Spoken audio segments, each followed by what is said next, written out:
স্বামীর গায়ে হাত তুললে, স্বামীকে অপমান করলে, স্বামীকে তুই বলে ডাকলে কি হয় আপনি জানলে অবাক হয়ে যাবেন। আমার প্রিয় মা বোনেরা, আমার এই আলোচনা আজকে আপনাকে মনোযোগ দিয়ে শুনতে হবে। অনেকেই আছেন স্বামীকে মানুষ মনে করেন না, অনেক স্ত্রীরা আছেন স্বামীকে কাজের লোক মনে করেন, তুই বলে সম্বোধন করেন, গায়ে হাত তোলেন।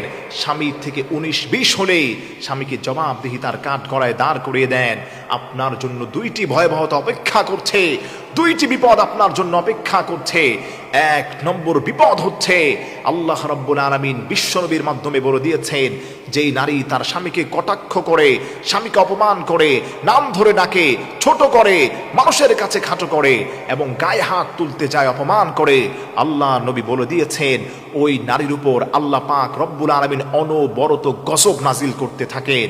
আপনি মনে রাখবেন, আজকে আপনার চেহারা সুন্দর, চামড়া সুন্দর, এই অহংকারের কারণে স্বামীকে রেসপন্স করেন না, পরকীয়ায় জড়িয়ে যাচ্ছেন। আল্লাহর কসম খেয়ে বলি, আল্লাহর গজব যে কোনো সময় আপনার উপর পড়বে। আল্লাহর রহমতের ফেরেশতা রহমত উঠিয়ে নিয়ে গজব আপনার উপর নাজিল করবে। হঠাৎ করে দেখবেন সুস্থ মানুষ, এমন রোগ আপনার শরীরে দেখা দিয়েছে আপনি কল্পনাও করতে পারবেন না। দেখবেন সারা জীবন বিছানায় পড়ে থাকতে হবে আপনাকে।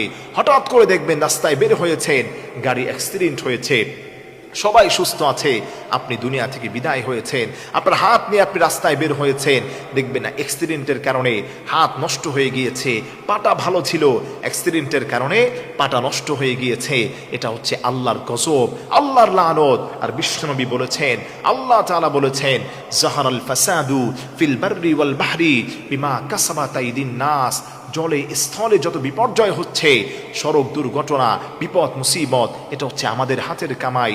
অনেক নারীরা দেখবেন চেহারার সৌন্দর্যের কারণে স্বামীকে গুরুত্ব দেয় না, আপনার উপর আল্লাহর গজব পড়বে, আল্লাহর গজব পড়বে আপনার উপর। আপনি দুনিয়াতে কোনোদিনও শান্তি পাবেন না।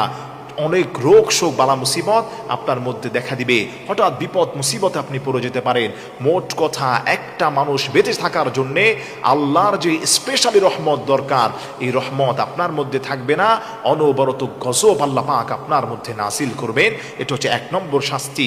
2 নম্বর শাস্তি হলো, নবী পাক সাল্লাল্লাহু আলাইহি সাল্লাম বলেন, স্পষ্ট হাদিসের বর্ণনা এসেছে, বুখারী মুসলিম মুত্তাফাকুন আলাইহি, উভয় হাদিসের মধ্যে নবী পাক সাল্লাল্লাহু আলাইহি সাল্লাম বলেন, আমি মেরাজের রজনীতে জান্নাত জাহান্নাম ভ্রমণ করলাম। জাহান্নামের পাশ দিয়ে নবী পাক যাচ্ছিলেন, আর দেখতে পেলেন একদল নারীদেরকে আল্লাহ তাআলা জাহান্নামের ফেরেশতাদের মাধ্যমে বারবার জাহান্নামের অতল গহরে নিক্ষেপ করছে, আবার উঠাচ্ছেন, আবারও নিক্ষেপ করছেন। নবী পাক সাল্লাল্লাহু আলাইহি সাল্লাম বলেন, আমার হৃদয়টা বড় ভেঙে গিয়েছিল।